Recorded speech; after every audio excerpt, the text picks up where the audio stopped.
तो आज हम बात करेंगे एक ऐसी शक्ति के बारे में जो हमारी दुनिया को चलाती है, संपर्क बल। ये वो बल हैं जिन्हें हम हर पल हर दिन महसूस करते हैं और इस्तेमाल भी करते हैं। अच्छा, इसको समझने के लिए चलिए एक बहुत ही आसान से सवाल से शुरू करते हैं।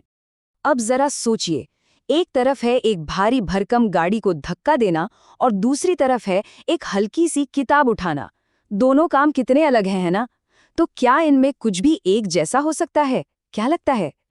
तो जवाब है हाँ, बिल्कुल है। देखिए, दोनों ही कामों को करने के लिए एक चीज बहुत जरूरी है, और वो है स्पर्श, यानी कि टच। आप सिर्फ हवा में हाथ हिलाकर न तो गाड़ी को हिला सकते हैं और न ही किताब को उठा सकते हैं। सही कहा ना? और बस यही चीज हमें हमारे आज के मेन टॉपिक पर ले आती है, संपर्क बल। तो संपर्क बल, अरे इसके तो नाम में ही सब कुछ छिपा है। ये वो बल हैं जो तभी काम करते हैं जब दो चीजें एक दूसरे के संपर्क में हो, यानी एक दूसरे को छू रही हो। बिल्कुल सीधी सी बात है, बिना टच किए ये बल काम कर ही नहीं सकता। चलिए अब संपर्क बल की एक ऐसे टाइप को देखते हैं जिसे हम सब दिन भर इस्तेमाल करते हैं। वो पावर जो हमारे अपने शरीर से आती है। इसे कहते हैं पेशीय बल या मस्कुलर फोर्स। जब भी हम चलते हैं, कुछ उठाते हैं या कोई भी काम अपने शरीर से करते हैं तो हमारी मांसपेशियां एक बल लगाती हैं, और ये हमारी मर्जी से होता है। हम इसे कंट्रोल करते हैं। जैसे वो गाड़ी को धक्का देना या पानी की बाल्टी उठाना या फिर जमीन से कोई ईंट ही उठा लेना। इन सब में क्या कॉमन है? हमारी मांसपेशियां।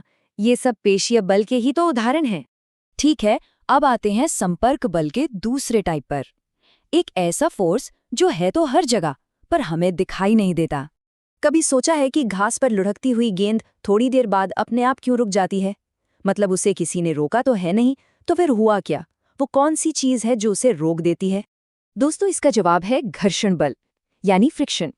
ये एक ऐसा संपर्क बल है जो हमेशा गति यानी मोशन के खिलाफ काम करता है। जब भी कोई दो सतहें एक दूसरे को छूती हैं, तो घर्षण उन्हें धीमा करने की कोशिश करता है। अब सवाल ये है कि ये होता क्यों है? देखिए, दुनिया में कोई भी चीज एकदम चिकनी नहीं होती। अगर माइक्रोस्कोप के नीचे देखेंगे ना, तो हर सतह पर छोटे छोटे गड्ढे और उभार दिखेंगे। और जब दो सतहें एक दूसरे से मिलती हैं, तो ये आपस में फंस जाती हैं, एक तरह का इंटरलॉक बना लेती हैं। बस यही रुकावट घर्षण है। तो क्या घर्षण हमेशा बुरा होता है? बिल्कुल नहीं। असल में इसके बिना तो हमारी जिंदगी ही रुक जाएगी। सोचिए जरा, बिना फ्रिक्शन के न हम चल पाते, न गाड़ियों में ब्रेक लगते, अरे हम पेन से लिख भी नहीं पाते। तो ये एक बहुत जरूरी फोर्स है। चलिए, बहुत बढ़िया। तो अब जब हमने दो मेन संपर्क बल समझ लिए हैं, तो क्यों ना एक छोटा सा क्विज हो जाए। देखते हैं हमने कितना सीखा। पहला सवाल बहुत ही आसान है। उस फोर्स को क्या कहते हैं जो किसी चीज को छूने पर लगता है? सोचिए सोचिए। एकदम सही जवाब है संपर्क बल। ये तो आज के हमारे पूरे डिस्कशन का बेस था। ठीक है, अगला सवाल। मान लीजिए आप पानी की एक बाल्टी उठा रहे हैं, तो आपके हाथ कौन सा फोर्स लगा रहे हैं? याद कीजिए, शरीर की पावर। हाँ, ये है पेशीय बल या मांसपेशीय बल, जो हमारी मसल्स की पावर से आता है। और अब आखिरी सवाल।